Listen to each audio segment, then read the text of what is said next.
कुश्ती महासंघ के अध्यक्ष बृजभूषण शरण सिंह और विवादों का पुराना नाता रहा है।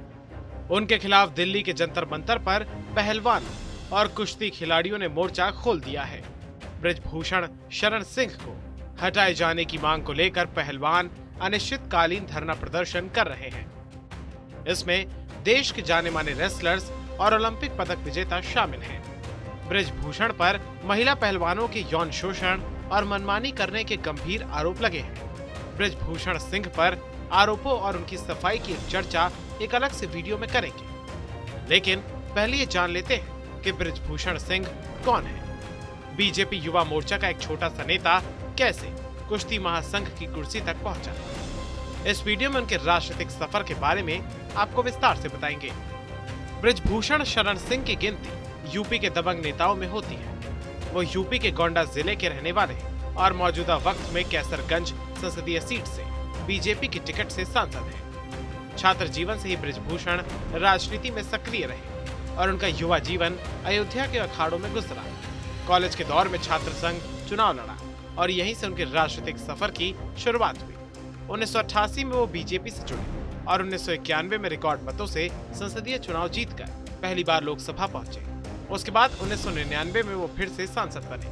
1999 से 2019 तक बृजभूषण सिंह कैसरगंज सीट से चुनाव जीतते आए हैं। हालांकि 2009 में बीजेपी से मतभेद के चलते पार्टी छोड़ दी और समाजवादी पार्टी के टिकट पर चुनाव जीता।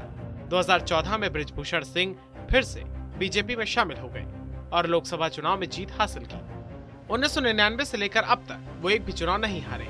इस तरह बृजभूषण सिंह का रसूख गोंडा के साथ साथ बलरामपुर, अयोध्या और आसपास के जिलों में बढ़ता गया। 2011 में उन्हें कुश्ती महासंघ का अध्यक्ष बनाया गया। तब से अब तक वो WFI के अध्यक्ष बने हुए हैं। बीजेपी से जुड़ने के बाद बृजभूषण ने अपनी छवि एक हिंदूवादी नेता के तौर पर बनाई और अयोध्या के बाबरी मस्जिद ढांचे को गिराने के अभियुक्त भी रहे। हालांकि सितंबर 2020 में कोर्ट ने उन्हें सभी आरोपों से बरी कर दिया था। अतीत में उन पर हत्या, आगजनी और तोड़फोड़ करने के भी आरोप लग चुके हैं। पिछले दिनों झारखंड में अंडर-19 नेशनल कुश्ती चैंपियनशिप के दौरान एक रेसलर को उन्होंने मंच पर ही थप्पड़ जड़ दिया था। 2022 के विधानसभा चुनाव के प्रचार के दौरान बृजभूषण ने कहा था कि समाजवादी पार्टी को वोट दोगे तो पाकिस्तान खुश होगा। ये हमारी ही पार्टी में संभव है। हम कलाम को राष्ट्रपति बनाते हैं। कलाम बनकर रहोगे तो राष्ट्रपति बनाएंगे और कसाब बनकर आओगे तो काट देंगे। बीते साल नवंबर में गोंडा में आयोजित एक कुश्ती प्रतियोगिता के दौरान उन्होंने असदुद्दीन ओवैसी को लेकर विवादित बयान दे दिया था। उन्होंने कहा था, मैं गारंटी लेता हूँ कि ओवैसी के पूर्वज हिंदू थे और उनके बाबा के पिताजी का नाम तुलसी राम दास था। कुछ दिनों पहले बृजभूषण शरण सिंह ने राहुल गांधी और बिलावल भुट्टो को एक ही नस्ल का बताया था। तब उन्होंने कहा था, पता नहीं ये कैसे इधर उधर हो गए। बृजभूषण सिंह योग गुरु रामदेव पर दिए गए अपने बयान को लेकर भी सुर्खियों में रहे। उन्होंने पतंजलि पर नकली घी बेचने का आरोप लगाया था।